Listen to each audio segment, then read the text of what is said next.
Whoops. All right. We're looking at applications of what we just did. One of the applications is being able to compare scores from two completely different distributions. For example, here the GRE and the MAT, two tests that they can give, kind of for graduate school a lot of times. They're kind of figuring out, trying to evaluate who's trying to get in. But obviously the GRE is out of, the mean is 1,500 and the standard deviation is 300, where the MAT is 50 and 5. So obviously you could say, oh, I scored a 1875 on the GRE. Oh, I only had a 57 on the MAT. Well, you can't really compare those two like that. Okay. But we do know that they are both normally distributed, and most tests like that are, or at least close enough. And which test did you actually score better? Well, from now, we can't really tell. But if we get the z-scores, we can. If we relate it to a standard normal distribution, we can. And remember, the formula to get z-scores is z equals, your x score, whatever it is you want to know about, minus the mean, all divided by standard deviation. So we'll do GRE in green here. So according to this formula, I should take my score. And what is my x here for? Yeah, it's actually right there, right? So 18, that's what I actually scored, right? 1875 minus the mean on that score, which is 1,500. And you divide by 300.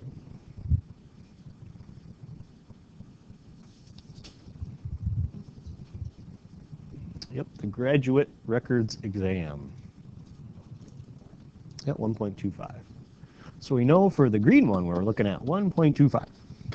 In blue, we'll do the MAT. Well, the formula is still the same. Let's do it right here. But what was my score that I'm looking at?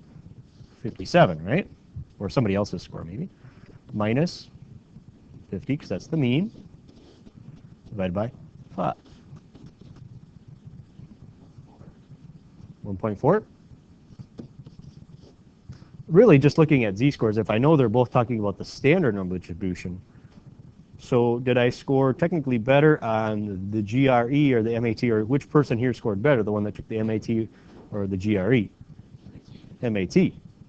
Now, what if I were to ask you what percentiles did they score in? How would you do that?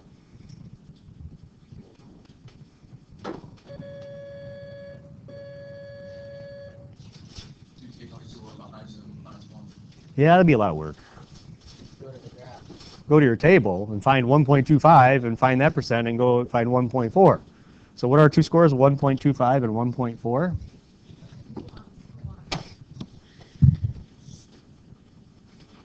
So 1.25, so you're in the 89th percentile, right? That was the GRE, right? And that was green. And the other one was 1.4, where you're in the 92nd percentile. Okay, so obviously you did better in if you're in the 92nd percentile than if you're in the 89th percentile.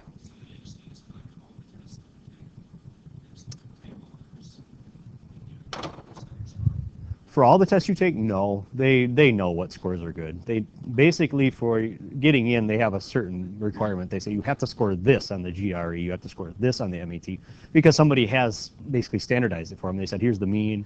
They basically tell them what number to look for. It's really what it boils down to. Obviously, if you score, a 1900 on that thing, you're doing all right. Yeah, there's this. It's standardized, the ACT. Mm-hmm.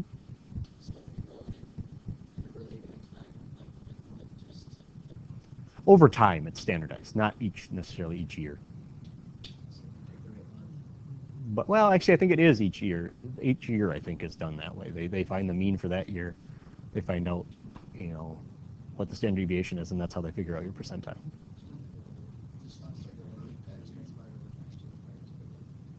So. Another way to do it is to find probabilities is another application. So that first one is so that you can compare different things. And here, so a survey indicates that people who use their computers on average 2.4 years. I'd say that's probably relatively accurate on an average, before upgrading to a new machine. The standard deviation is 6 months or half a year. If the computer owner is selected at random, find the probability he or she will use it for less than 2 years before upgrading. Assume that the variable x is normally distributed. We kind of have to do that in order to go and make z-scores. It at least has to be normally distributed. But we can relate it to the standard if we want. What do you think? Less than 2. What? Take a guess probability. I'd say 20% chance. Okay, and you base 20% off of what? Right. 17. So what are you basing your 20% off is what I'm asking. Standard numbers.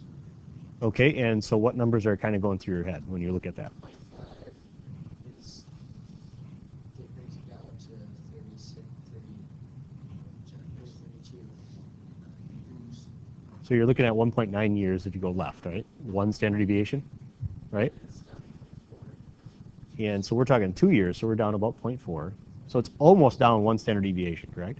And left of that 1 standard deviation, what do we got there? 13.5, and we got 2.5 or 3.5 or something. We got very small numbers over there, right? So we're seeing in the 20 range. I'd say that's a very believable guesstimation. Well, that's a very important skill to have. I mean, being able to look at the numbers and at least have some clue. Because obviously, if I pop an answer of like 60-some% on this, there's a problem. Because it shouldn't definitely be more than half. Okay? So how are you going to figure it out? Well, exactly. You have to realize that it does go up fast to the middle and then symmetric to the other side. So Z, how are we going to do that?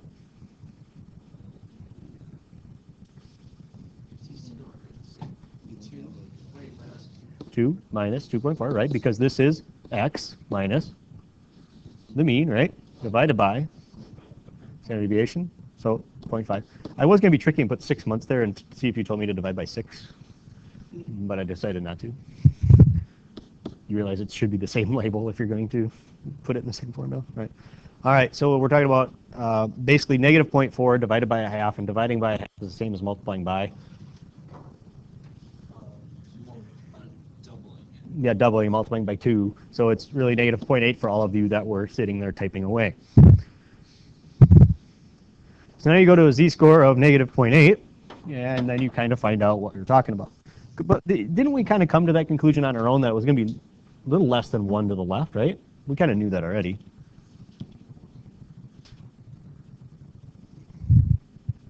So negative 0.80, and you said about 20%? And it's so 21.2%. This is what I want your brain to start being able to do, kind of get some idea. Even if you would have told me 25% or 30%, at least it's believable range, right? You start telling me 60, 50, then you don't get standard normal distribution. Okay. Questions on that one? Each trip to the supermarket.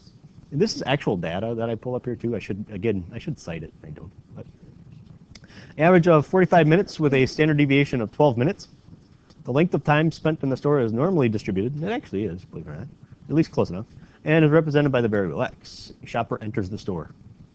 Dun, dun, dun. Determine the probability that the shopper will be in the store the following lengths of time. Somewhere between 24 and 54 minutes. So what percent of the time do you believe that will happen? Is this going to be a high percent, a small percent? Because the mean is 45. We're going 12 either way for 1 standard deviation, right? So we're talking, what, 57 to the right? And, well, going about, what, 33? So yeah, we're going quite a ways to the left here, aren't we? For that 24?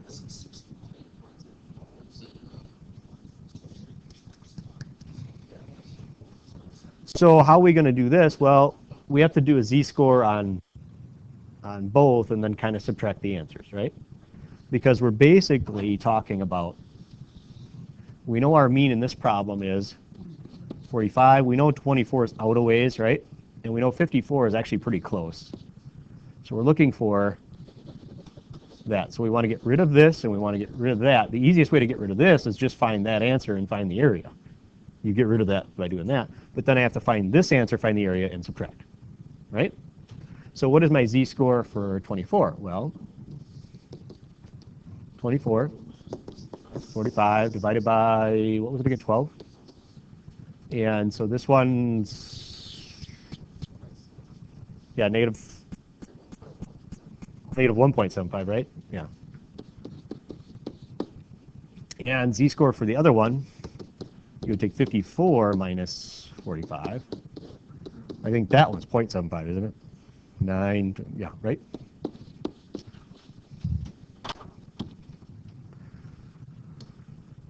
Oops. So negative 1.75 is right there. So this one is equal to basically 0.04006. And 0.75, so 0.74215, you subtract the point, so about 70, wait, did I put the right numbers down? Nope, I missed by one.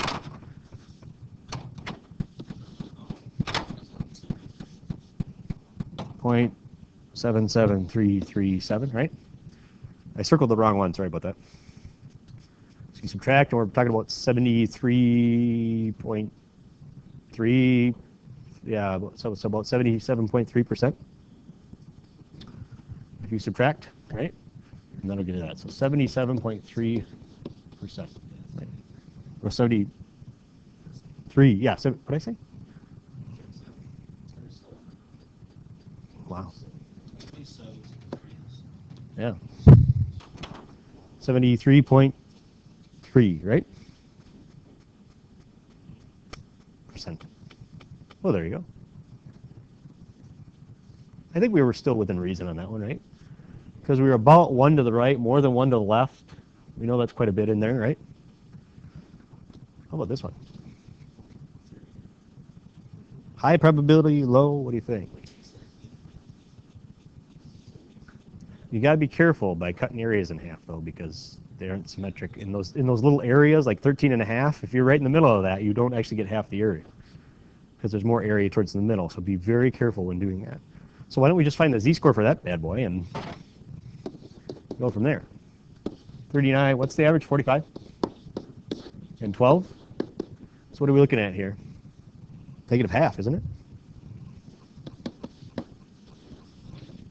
So what we're talking about is more than 39 minutes. So what goes right here? It is 45, right? Is the mean. So we're over here, right? And so we want that, right?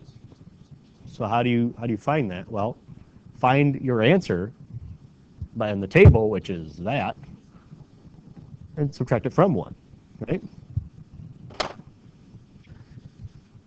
And one thing I want you to caution you on, I know this is the standard normal distribution, so you could just go find the answer for positive half and be okay, but be careful that for things we're going to do later, that's not going to work.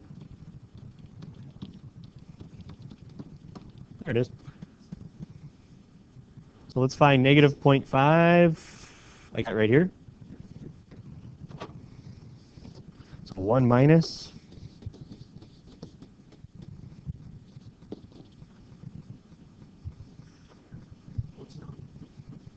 And what do you get?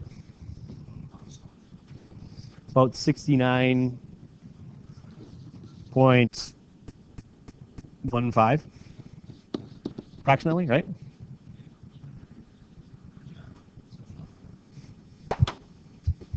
But the fact that we are at least putting good guesses to this is good. Now, let's not use the tables on this one. Let's stop doing that, and now that you have the idea, let's do it. Cholesterol normally distributed, mean 215. Standard deviation 25. Randomly selected American man, probability that cholesterol is less than 175.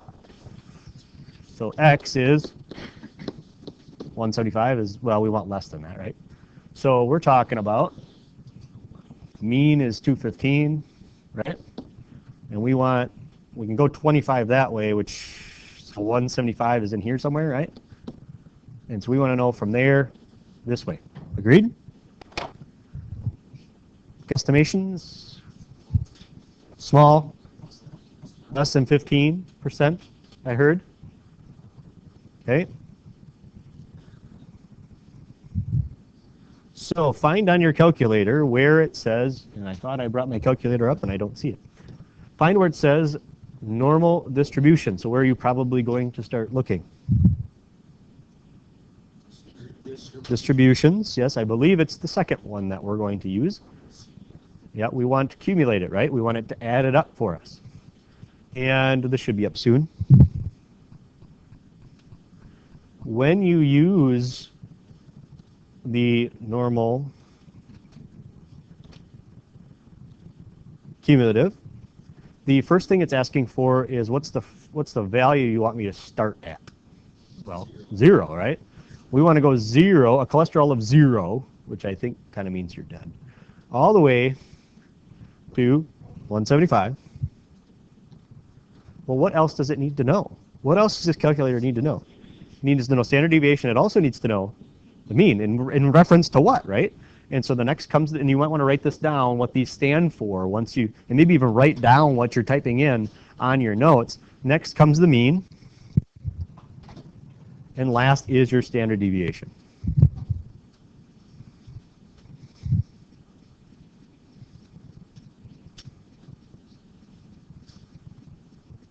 So again, maybe just write that out in words for yourself and put what goes where, right? So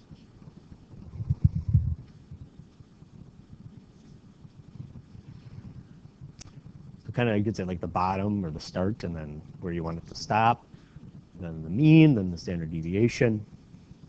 And as long as you have the CDF, so what are we looking at here? Yeah, 5.5%.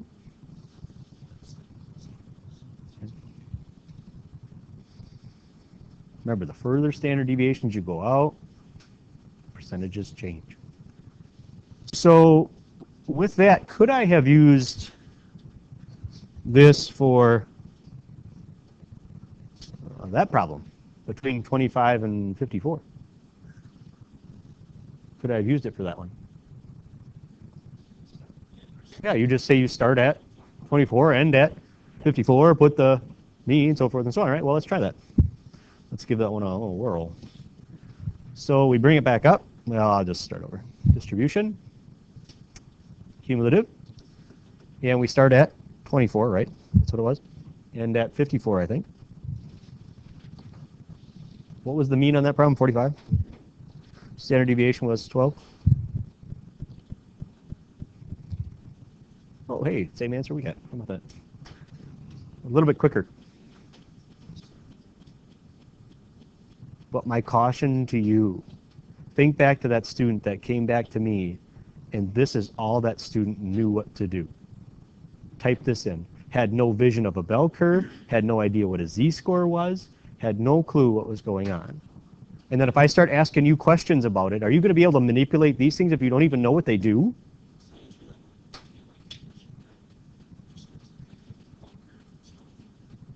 Right, but imagine if you can't. Imagine if you don't see that bell curve at all. You don't know those percentages at all. Could you come up with a completely ridiculous number down here and have no clue that it's wrong? Yeah, this could have come out to, 0.25. And you would have just written it down. And that was a huge, huge problem. So that's why I make you do it first before I show you on here. Okay?